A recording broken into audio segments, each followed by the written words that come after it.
difference between focusing on what's right versus focusing on what's wrong when it comes to your trajectory in life? Well, I think it's important to realize wherever focus goes, energy flows. It's corny, but it's true, right? In fact, maybe an easier way of saying it is we don't experience life. None of us do. We experience the life we focus on. So in any moment, what's wrong is always available. So is what's right. So it's not about being positive. It's about being intelligent, right? When you're in a totally negative state and the world's going to end and there are people like believing that in the next 12 years, the entire environment's going to collapse and they won't have a child.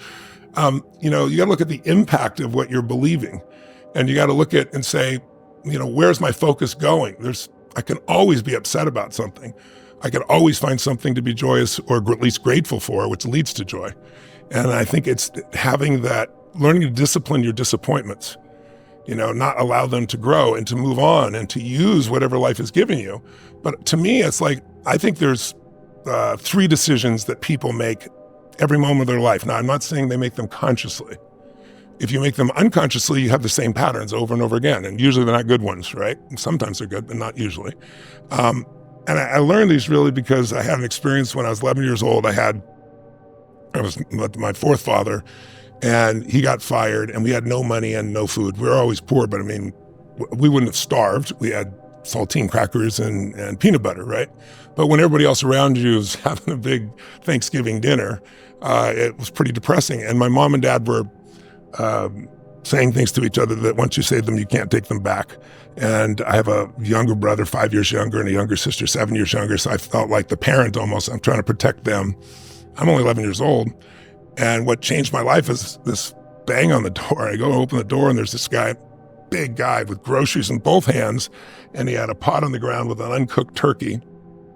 And he looks at me and says, "Is your father here?" And I'm like, just one moment. I'm just like, this to me was like Christmas, right? This is the greatest thing. It's going to stop the fighting. It's going to be incredible. So I go to my father and I say, Dad, there's somebody at the door for you. And he's yelling at my mom through the closed door that she slammed on him. And he goes, "You answer." I said, "I did. It's for you." He goes, "Who is it?" I said, "I don't know." They said, "They got to talk to you," right? And I had this level of excitement, like little boy excitement, like this is going to be the greatest thing. And my dad opens the door, and I'll never forget the look on his face. He got angry, which shocked me. And he said to the man, "We don't accept charity," before the guy even said anything. And he went to slam the door, and the guy had leaned in slightly, so it hit his shoulder, and it bounced off of him, which made my dad even madder. And then he said, he goes, sir, I'm just the delivery guy. Somebody knows you're having a tough time. Everyone has a tough time, and they just want you to have a great Thanksgiving with your family." My father says, "We don't accept charity." He goes to slam it again.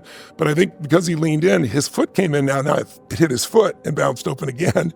It's just like, now I got fear running through my body because I know my father, right? And my father looks at him, and the guy looks at him and says something. I thought my father was going to punch him in the face. He didn't do it mean. He had a softness in his face, and he said, "Sir," he saw me, and he said, "Don't make your family suffer because of your ego." And the veins of my father's side of his neck were like this. He's beet red. I thought for sure he was going to punch the guy. And then all of a sudden his shoulders dropped, like defeated.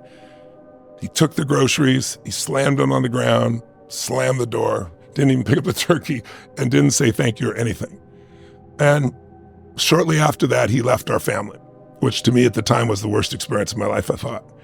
And so I was kind of obsessed with trying to figure out why. And I didn't figure it out for a couple of years. I had versions of it in my head, but now I use it in my life every day. And so I submit it to your viewers as well. These are the 3 decisions that I think everyone makes every moment. First, you're doing it right now. What are you going to focus on? You're going to be focusing on my story I'm telling you. You're going to be focusing on the next question you're going to ask. You're going to be focusing on how your stomach feels if you've not eaten. There's a million things you could focus on, literally. But we don't experience life. We experience the part of life we focus on.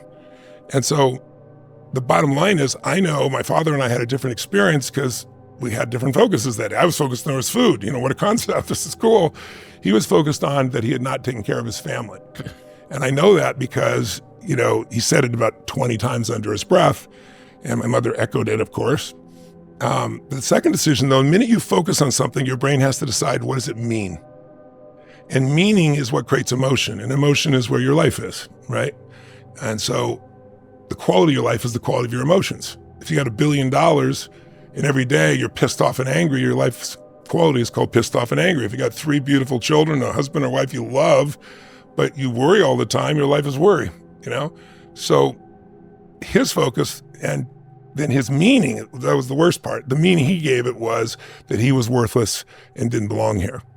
And that usually leads to the third decision, which is, what are you going to do? And like, if the meaning is something happens, you say this person is dissing me, you know, disrespecting me, or is this person challenging me, or is this person coaching me, or is this person loving me?